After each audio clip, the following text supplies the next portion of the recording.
শেখ হাসিনা দেশ ছেড়ে পালিয়ে যাওয়ার পর থেকে একের পর এক তার নানা কুকীর্তি বেরিয়ে আসছে। রাজনৈতিক ভিন্নমত পোষণকারীদেরকে দমন করতে আওয়ামী লীগ সরকারের সময়ে বহু মানুষকে গুম করা হয়েছে। যে গোপন কারাগারে গুম করা হতো সেই জায়গাটার ছদ্মনাম হল আয়নাঘর। শেখ হাসিনার আস্থাভাজন বাংলাদেশের সামরিক বাহিনীর গোয়েন্দা সংস্থার কিছু অসৎ অফিসার এই আয়নাঘর পরিচালনা করত। কি কেন কিভাবে এই পর্বে শেখ হাসিনার গোপন কারাগার আয়নাঘর সম্পর্কে আলোচনা করা হবে।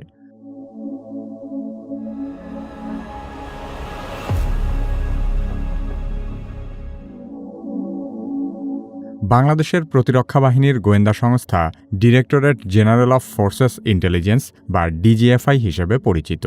অভিযোগ রয়েছে যে ডিজিএফআই এর কাউন্টার টেরোরিজম ইন্টেলিজেন্স ব্যুরো বা সিটিআইবি আয়নাঘর নামে পরিচিত কুখ্যাত কারাগারটি রক্ষণাবেক্ষণ করে থাকে।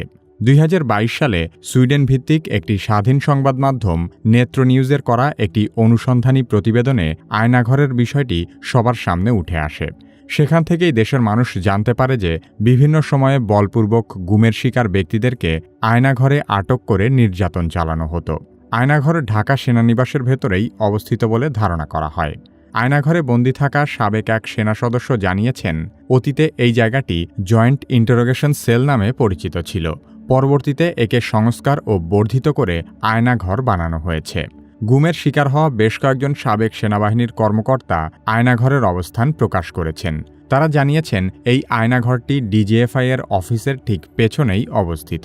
এখানে কমপক্ষে ১৬টি কক্ষ রয়েছে, যেখানে একসাথে ৩০ জনকে বন্দী করে রাখা যায়। আয়নাঘরের দায়িত্বে থাকা কয়েকজন সামরিক কর্মকর্তা গোপন এই কারাগারের ছবিও প্রকাশ করেছেন। এসব ছবি দেখলেই বোঝা যায় গোপন এই কারাগারে কাউকে বন্দী করা কতটা অমানবিক।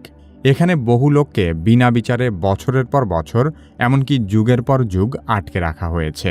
আয়নাঘরের বন্দীদের একজন বলেন, এসব কয়েদখানার দেয়ালে বহু লোকের নানা রকমের আর্তনাদ খোদাই করে লেখা আছে।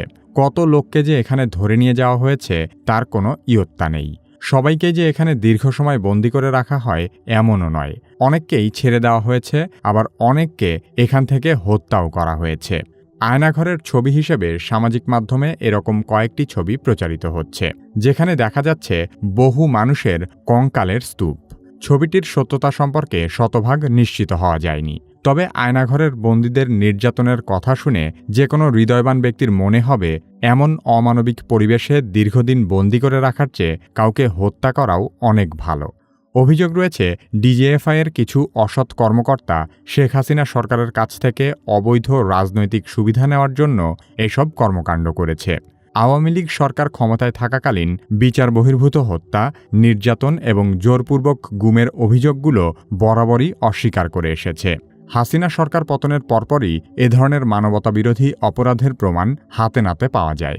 বাংলাদেশের শীর্ষস্থানীয় একটি সংবাদপত্রে বলা হয়েছে, শুধু ঢাকা সেনানিবাস নয়, সারা দেশের বিভিন্ন স্থানে এরকম আরও বেশ কিছু আয়নাঘর থাকতে পারে।